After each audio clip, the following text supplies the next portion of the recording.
Hello again, everyone. So I hope you've had a good conversation so far. I think Jen has been taking you through some of the challenges from women's perspective and men's perspective on the workplace. I just want to talk about a little bit about my experience in moving towards partnership.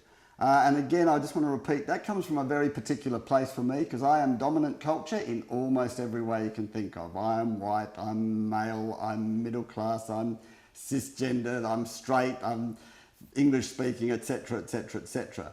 And that has led me into a very, very interesting conversation with Aboriginal friends and colleagues about how we move to a place of partnership in Australia between Aboriginal and non-Aboriginal people after a culture of dominance. It's the work of reconciliation, which is, to bring it down to one sentence, reconciliation is about how we build trust after wrongdoing or after conflict, when there has been obviously centuries of wrongdoing in this country, and you could say millennia in terms of the gender issues that sit there between us. So what's my position in that work of reconciliation as a person from the non-Aboriginal dominant culture, the 97% of us in Australia who are non-Aboriginal? I want to show this slide which looks at some of the ways that well-meaning Australians often try and play a role that they think is useful in the Aboriginal non-Aboriginal relationship. One there is assimilation. Oh, how can we help you be like me? That's a really common thing that drives Aboriginal people crazy. And I've got to say, I've been guilty of all these because it's very hard to kind of break away from some of your thinking in the dominant culture. Then there's sort of the missionary position. How are we going to make you be better people? And then there's the great white champion, the person who wants to jump in and lead the Aboriginal people to freedom, And then there's the hands off, hey, nothing to do with me, they've just got to fix it up themselves. So all of those in their different ways can do real damage, I think. And actually, I think all of those have real equivalence in the gender area as well. So perhaps we need to move to something new, which is partnership. And this quote from a woman called Lilla Watson, she actually likes it attributed to fellow activists as well because she says it came from so many conversations. If you've come to help me, you're wasting your time. But if you've come because your liberation is bound up with mine, let's work together. As somebody deeply interested in the human spirit, that quote was a little bit of a revelation for me.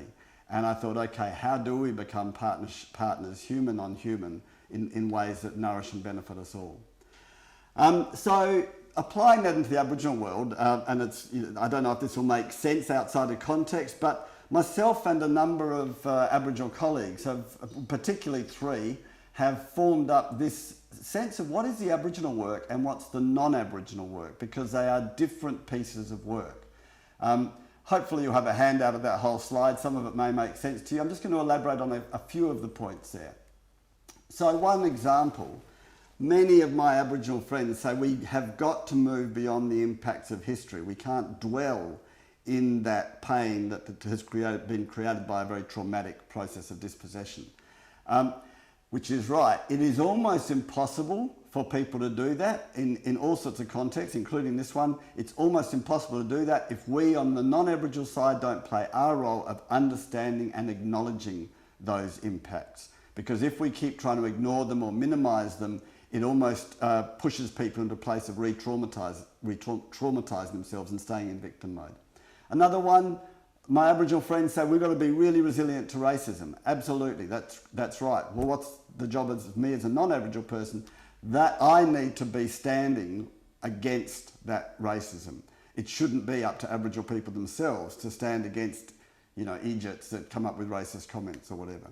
Another one, Aboriginal people, particularly Noongar country down in the southwest here, in Whadjuk country in Perth, are on about practicing and reviving culture. That becomes much easier if the rest of us take a genuine, passionate interest in that culture rather than, as happens in Australia more than you can possibly imagine, turning away from it as though it's got nothing to do with us. And then the last part is see goodwill. There is a lot of goodwill in the non-Aboriginal world. But if we come across trying to tell people what's good for them, it doesn't feel like goodwill. So there are a few examples of what is the different work between the non-dominant culture and the dominant culture. And then just to relate that into the gender issue. So Jen and I, over the last few years, have been talking to a number of people in their different organisations and so on about what is the different work that men have to do and women have to do, both for our own spirit, but also to make sure that there is genuine equity in the workplace. And again, just to pick a few of those that have come out of some of the discussions we've had, I'm going to focus on the men's side. We as men need to articulate benefits for all of improved diversity, not just how are we going to help the women in this, but actually how does this benefit us all to have diversity in the workplace.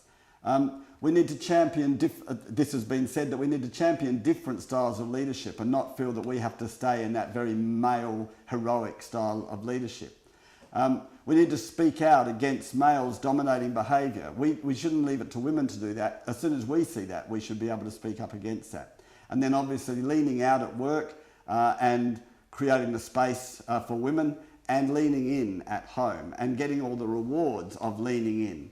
And for example, not seeing access to childcare as a women's issue, but as a parent's issue that we all need to be part of.